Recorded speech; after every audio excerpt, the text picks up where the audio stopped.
Let's say you're fighting depression like a battle. You're already in it. Sun Tzu won't work. Can't cut the supply lines, can't choose a different battlefield, can't avoid the battle. So, Clausewitz maybe? The tactician. Not really a strategist, more of a tactician. That when it's read in West Point, it's almost like liturgy. Everybody gets quiet and listens real close. The master of the set piece battle, the corner of the phrase, the fog of war. Sun Tzu would have found that laughable, by the way. And also the reason why we did not win, we being America, did not win in Vietnam, Iraq, or Afghanistan. Because we're fighting like Clausewitz. But you're in the battle. You're not fighting guerrilla warfare. You are in the battle with this enemy. So, what are the three things that will help you in a battle, Clausewitz type battle? Set piece, you're in the battle, and you're up close with the enemy, and there's not a whole lot of strategy at this point. You're up close, you are fighting depression, you are in the throes of it. Three things that will help in this battle circumstance, and we'll work our way to how it applies to depression. But three things that help you in a upfront, close at hands, right in your face battle is ferocity, fanaticism, and faith. So, ferocity, specifically the brutality to overcome the opponent's will. You know, now when we think of warriors fighting close and directly, and not using a whole lot of different tactics, two different groups come to mind that are perfect for ferocity, fanaticism, and faith. The three Fs. By the way, I think I got these three Fs from Dan Carlin. I'm just taking a whole different spin on them, so don't think I'm some kind of genius for coming up with the three Fs. But two groups, and he actually brought up both these groups as well: the samurai and the Vikings. They both have an overabundance of ferocity, fanaticism, and faith. Now they both fight differently with as far as their sword. Vikings don't have as many sword techniques. Doesn't mean they're not as skilled with it, but they have different techniques. But these two groups have these three things as spades. So when you think about ferocity, the brutality to overcome the opponent's will, samurai and Vikings are both brutal. When you're up close with depression, in order to defeat this opponent, you have to find a different kind of brutality that we'll get to. Fanaticism, holding to one's code even in the face of any pain or death. Depression can cause a lot of pain and a lot of suicidal ideation. We have to have some kind of code to stick to keep us alive. And we have to hold to it tightly, especially when the true nature of the opponent that we'll get to is revealed upon the battlefield. And faith, specifically in this case, the faith that your fight is aligned with those who hold the keys to the cosmic order or with a higher power's intended will.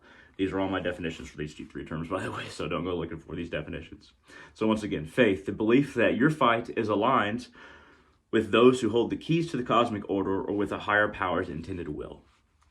I changed it from just higher power because there's different ways of thinking of having faith. And I think that the one that I came up with previously is a good one. You have to believe that winning your fight is, in this case, with depression. But you have to believe, and the Viking samurai believe, that winning your fight is in line with the cosmic order, that the universe itself wants you to win, and that you were fighting for a better future or a better universe. For the Vikings, it was to go to Valhalla. For the samurai, it was to honor their ancestors and to find a place an honored place in the realm of the ancestors after they die, but also for the not necessarily the empire at that point. It was more it was various fiefdoms, but then shogunate. Anyway, whether it's an afterlife or go to heaven, something like that, or you go to the astral realm, do a new phase of life, or the gods want you to win. It's important to make your life around something that would allow for you to believe that. Whether it's true or not, might not even matter. So now we get to the point to make this all a little bit more clear. Now, if our fight is to aid others and our code is compassion, how can I use my ferocity to overcome the will of my opponent if he is within and is part of myself that wants to die? Now, this is the hard part. So, set depression and suicidal ideation. While external circumstances might play a role in creating this desire to die within yourself, or a desire to put yourself down in the case of depression, or to view everything through a very clouded perspective, while external circumstances can begin to conjure this within you, the battlefield is within. It's not external. And the opponent, depression, if you want to call it depression, or you can call it suicidal ideation, the opponent that is being conjured within yourself, the desire for depression, sadness to end, that opponent in yourself slowly becomes, feels like a part of yourself because you've had so many experiences and had to come to this. You've had so many negative internal thoughts in reaction to things that they're part of yourself wants to die. And then the rest of you, the rest of the other parts that don't want you to die, have to fight that like it's an opponent on the battlefield with ferocity, fanaticism, and faith. You're going to need all of these things in order to fight on this internal battlefield. Now, we can think of fanaticism and think of, as I laid it out, following a code. You can have a code in life. It could be fairness. It could be literally a martial arts code. It could be a philosophy. It could be spirituality. It could be religion. It could be a political philosophy, even, or a definite lack thereof, or compassion in general, or universalism. It can be anything. But whatever the code is, following it, no matter how much you want to die, or perhaps you want to hurt other people in response to depression or suicidal ideation. Following that code that is not written and produced by that part of yourself that began to be conjured by the pains of this world, but is written by the other part of yourself, and understanding that other part of yourself that wants to die is the enemy. And it's easy to understand faith. I mean, that's probably the most straightforward one. Faith that you're meant to live and you're meant to continue this life. Faith that God, the gods, spirits want you to succeed, and that the universe doesn't want you to die. And that there is a cause. Even if you don't believe in any kind of thing, supernatural religion at all, you can still have a philosophy of faith in that you can do more. You can become more. Maybe it's not even about other people. You can become more.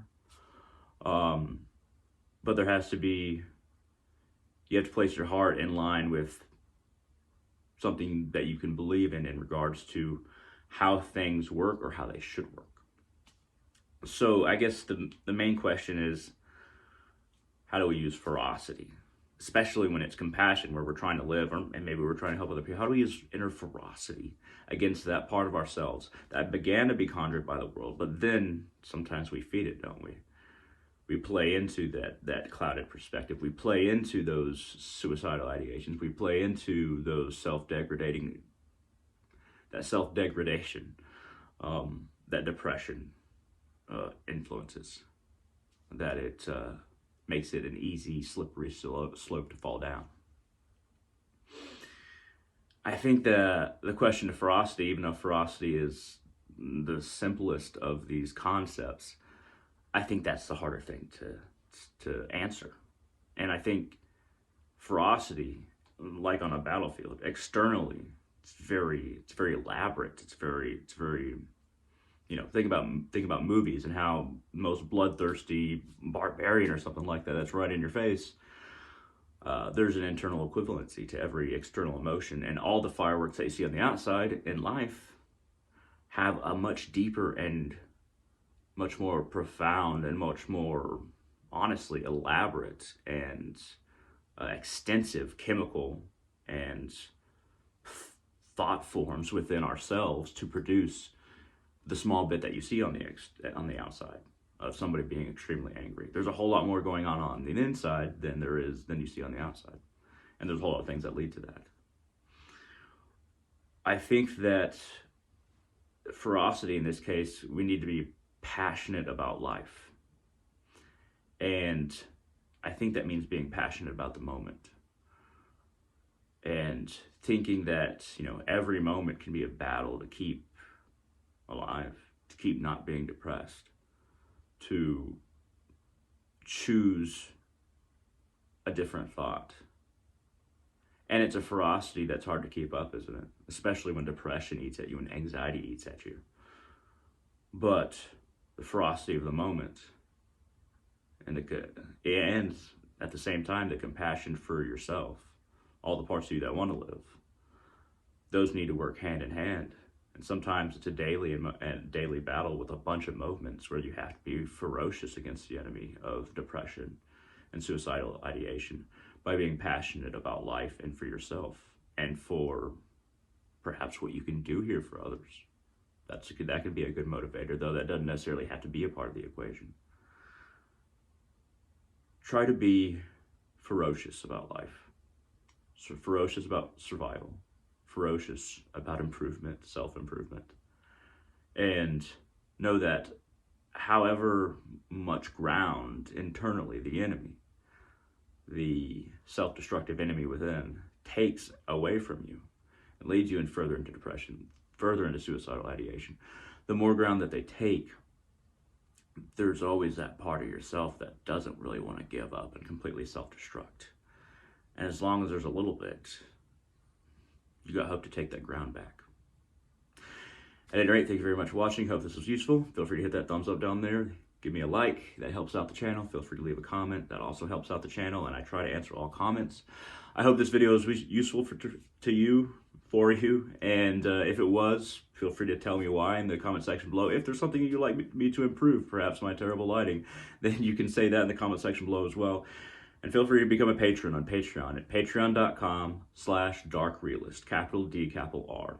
Give me $1 a month, and you'll get ritual journal entries, plus all my YouTube videos in one place, plus all my podcasts in one place, everything that I write, certain things that I share that I only share there. Plus, I'm way more likely to communicate with you on there because I have much fewer patrons than I do subscribers on YouTube. At any rate, feel free to support me there. Feel free to let me know how you like this video, and take care of yourselves. And I want all of you to have a wonderful day.